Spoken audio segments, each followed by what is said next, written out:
السلام عليكم ورحمة الله وبركاته. نسمي الله ونصلي على الرسول ونشوف احنا معانا ايه النهاردة. طبعا اول ما نزلنا العروض يا جماعة الشغل ابتدى يطلب والدنيا اشتغلت ما شاء الله، وكل شوية بقى انا بيطلب مني شغل. اول ما نزلت العرض اللي هو ب90 جنيه، انا كنت عاملة الفيديو اللي قبل ده صاج نفس الصاج ده 40 في 40، بيطلع 3 طرد زي ما قلت لكم، بتعجنيه ب4 بيضات و400 جرام دقيق اسبونج. هقطعه زي ما قلت لكم برضو، العرض 12 والطول 18. هقطع كده الصاج ده كان مطلوب مني 2، كان مطلوب مني يعني 6 طرد. فانا رحت اللهم صل على النبي عجنه صاج ومهدي كده، رحت مفضياه ورجعت عجنت صاج كمان ركناه على الرخامه ورا لان الرخامه مش هتاخد وكده. قسمت زي ما انتم شايفين بقى كده. انا كنت عامله الفيديو اللي قبل ده زي كده بالظبط، بس برضه حبيت ان انا اوريكم ان العروض دي بتطلب وشغاله. هقسمه بقى كده واركنه، وهجيب الصاج التاني برضو هقسمه نفس المقاس. انا بقيس بالمسطرة 12 في 18.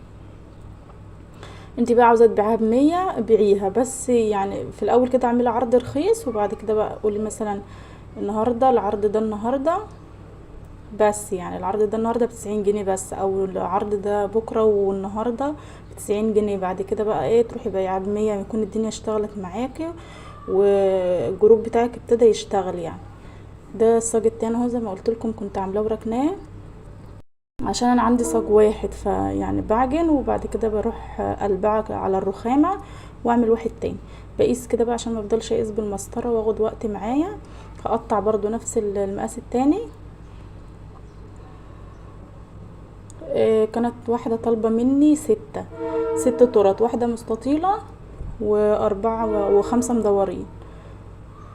يعني انا كنت الشغل ده كله يعتبر كنت عاملاه لها، وكنت عامله كام تورتيه كده بره الحجز بتاعها.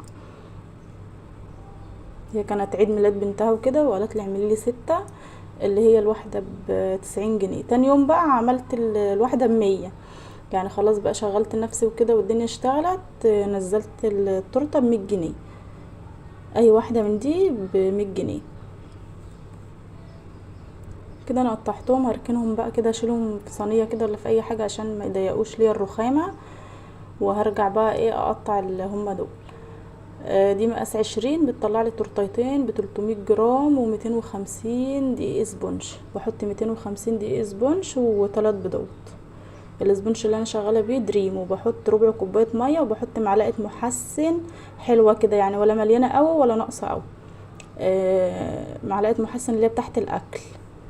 كل حله من دي بتطلع لي 4 طبقات، بطلعهم تورتيتين، كل تورتايه طبقتين، رقم 8 بقطع على رقم 8.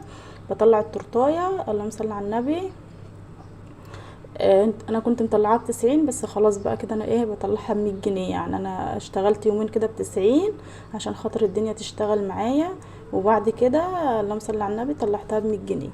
انتي بقى عاوزة تمشيها ب90 فاللي يريحك. يعني كان مطلوب مني اللهم صل على النبي واحدة فانيليا والاربعة التانيين شوكولاتة. قطعت بقى كده كله على رقم 8. كنت عاجنة ال3 حلل بتوعي، كل حلة مقاس 20، عاجنة فيها 3 بيضات، 250 جرام دي اسبونش، معلقة محسن، رشة فانيليا، ربع كوباية مية. خلاص كده قطعت كل الاسبونشات. التورتية دي بقى كانت مش مطلوبة يعني، اللي هي الفانيليا اللي هي التانية دي انا ركنتها وعملتها تاني يوم يعني وكده.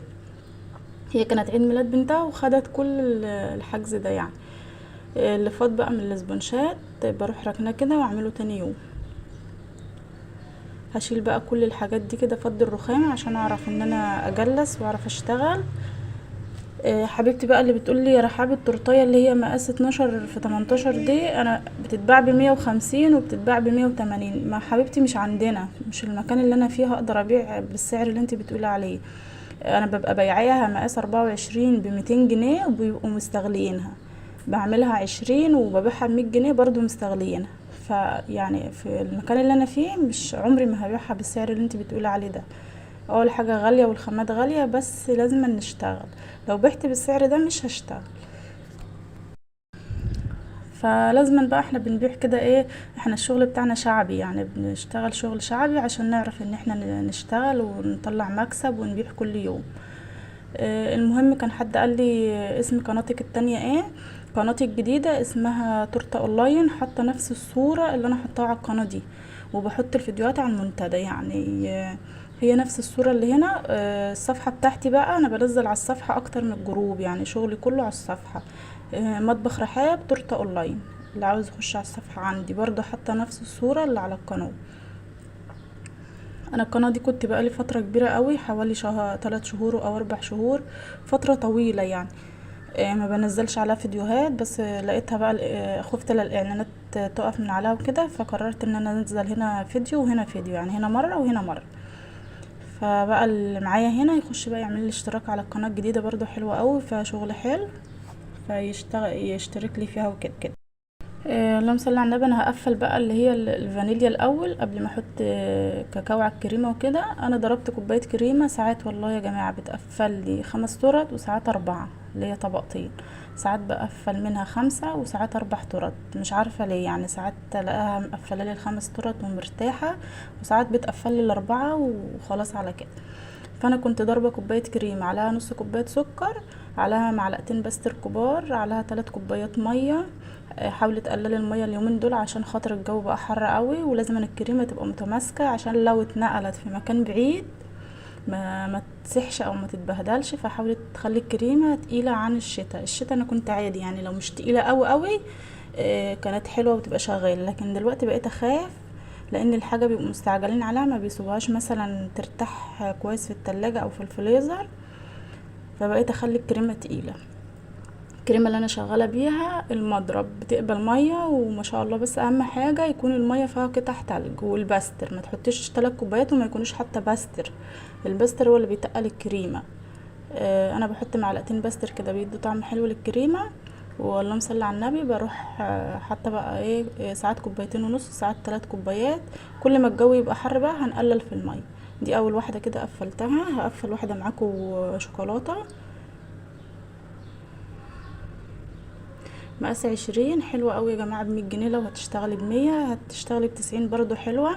المهم تشغلي نفسك يعني، حتى لو المكسب شويه، بس المهم ان انت تشتغلي يومين 3 كده وتلاقي الشغل اتطلب منك، خلاص رجعيها بسعرها الاساسي اللي هي 100 جنيه. هقفل دي بقى معاكم، واللي انا بقفله بحطه في الفريزر. ما تنسونيش بقى باللايك وبتعليق حلو كده. لو ما بفضلش ان انا مثلا ارد على اي تعليق، بس ببقى شايفه التعليقات وبرد عليها في الفيديو. دي بقى التانية اهي هقفلها واحطها يعني انا بقيت حطيت كل الاسبونشات ورايا في الرخامه اللي ورايا، واللي انا بقيت اشتغل بيه بروح جايباه جنبي كده على الرخام. طبعا الست تورت دول كانوا من مكان بعيد عن المكان اللي انا فيه، يعني هتركب مواصله وكده، فكنت مستعجله عليهم وعاوزاهم يتلجوا باي طريقه، عشان خاطر يعني رايحين حته مشوار وكده، يعني هتركب مواصله بعيد عني يعني. فكنت عاوزاهم يتلجوا. طبعا التلاجة دلوقتي الجو بيبقى حر، مش بتبقى ساقعه قوي زي الشتاء. قفلتهم بقى كده. دي اللي هي الفانيليا برضه اقسمها. اول واحده هحط عليها نوتيلا كده، واحط عليها جوليو فراوله وجوليو مانجا ونوتيلا بني. دي نوتيلا بيضه. بس للاسف يعني وانا بقفل كده وخلاص الشغل تلج، والساعه كمان بقت مش عارفه 4 ولا 3 مش فاكره. راح النور قاطع، يعني النور قطع. قفلت كل الشغل بتاعي في الضلمه، ما عرفتش اكمل لكم الفيديو زي ما انتم شايفين كده وانا بصور. النور راح قاطع، اضطريت ان انا اقفل كل الشغل بقى من غير ما اصوره وفي الضلمه. ضايقني قوي، بس اشتغلت عشان كنت مستعجله، والتلاجة كانت ساقعه يعني بحط فيها اللي انا بقفله بحطه فيها. واتصلت بيها وقلت لها استني نص ساعه عشان الكهرباء كانت قاطعه، عشان خاطر الحاجه تسقع شويه. ده كان شكل التورت ما شاء الله، كان شكلها حلو قوي. دول ال5 اللي هي كانت طالباهم، والمربعه اللي هي المستطيله دي برضو كانت طالباها. ده كان الشغل ده كله طالع لواحده بس. ما شاء الله عجبها قوي، وكتبت لي تعليق حلو قوي بعتتهولي، وقالت لي ان الحاجه عجبتني قوي يا رحاب، وكانت اول مره تاخد مني.